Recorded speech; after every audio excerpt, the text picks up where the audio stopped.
अस्सलाम वालेकुम। आज मैं आपके साथ नमक पारे बनाने की बहुत ही इजी सी रेसिपी शेयर कर रही हूँ। इसको बनाना इतना आसान है कि अगर आप फर्स्ट टाइम बनाएंगे ना तो भी आपके बहुत ही परफेक्ट बनेंगे और बहुत ही क्रिस्पी और खस्ता ये बन के रेडी होते हैं, बाज़ार से कई गुना अच्छे। आप घर पे जो ये नमक पारे हैं ना मिनटों में बना के रेडी कर सकते हैं। तो चलें जी रेसिपी को करते हैं स्टार्ट। इस रेसिपी को बनाने के लिए ना मैंने 2 कप मैदा लिया था और इसमें मैं डाल रही हूँ साथ में 1 टीस्पून जो है सॉल्ट और साथ में इसमें जाएगा 1 टीस्पून ज़ीरा। आप ज़ीरे की जगह जो है अजवाइन भी डाल सकते हैं और ऐसा भी कर सकते हैं कि हाफ़ टी स्पून आप अजवाइन ले लें और हाफ़ टी स्पून आप ज़ीरा ले लें। आपने इसको हल्का सा जो है क्रश कर लेना है और फिर आपने इसको मैदे में डालना है। तो इसे आप हाथों में लेके भी क्रश कर सकते हैं, लेकिन मैं जो हूँ इसे इस तरीके से क्रश कर रही हूँ। बस आपने इसको बस कूटना नहीं है, बस जस्ट हल्का सा क्रश करना है।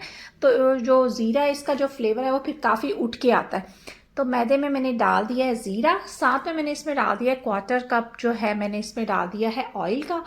और उसके बाद आपने इन सब चीज़ों को आपस में मिक्स कर लेना है और फिर मिक्स करने के बाद आपने हाथों में ना इसकी एक मुट्ठी बना के देखनी है।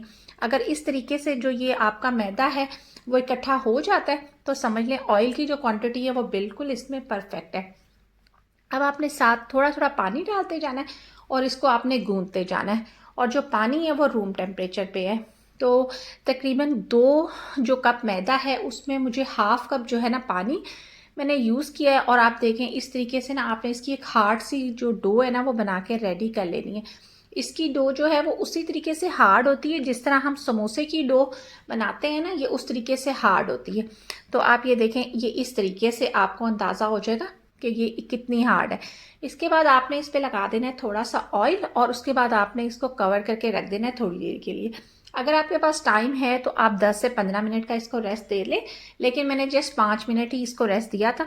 उसके बाद आपने इसको जो है वो 2 पीसेस में डिवाइड कर लेना है। तो अब हम इसके बना लेंगे 2 पेड़े और एक जो है वो हम वापस इसी बाउल में डाल के रख देंगे और जो दूसरा पेड़ा है उसकी हमने बेल लेनी है रोटी। तो आपने इसकी रोटी इतनी बेलनी है जितनी आप इसकी बारीक रोटी बेल सकते हैं, आपने उसकी उतनी ही जो है ना वो बारीक रोटी इसकी बेल लेनी है। आपने कोई यहाँ पे खुशके का यूज़ नहीं करना, कोई मैदा नहीं आपने लगाना। अगर आपको हार्ड लगे तो आप थोड़ा सा ऑयल लगा सकते हैं। तो रोटी की थिकनेस आप देख लें कि कितनी बारीक है। उसके बाद हमने इसकी काट लेनी है स्ट्रिप्स। तो इस तरीके से आपने पहले सीधी सीधी जो है वो स्ट्रिप्स काट लेनी है और उसके बाद जो है ना आपने इसको डायगनली जो है कट कर लेना है। अब आपकी मर्ज़ी है आप नमक पारों को कितना बड़ा या छोटा रखना चाहते हैं, साइज़ आप अपनी मर्ज़ी से आप इसका रख सकते हैं। और वैसे जो सब नमक पारे होते हैं सबकी शेप जो है वो डिफरेंट ही होती है, तो आप जो भी साइज़ रख लें तो वो ठीक ही रहेगा।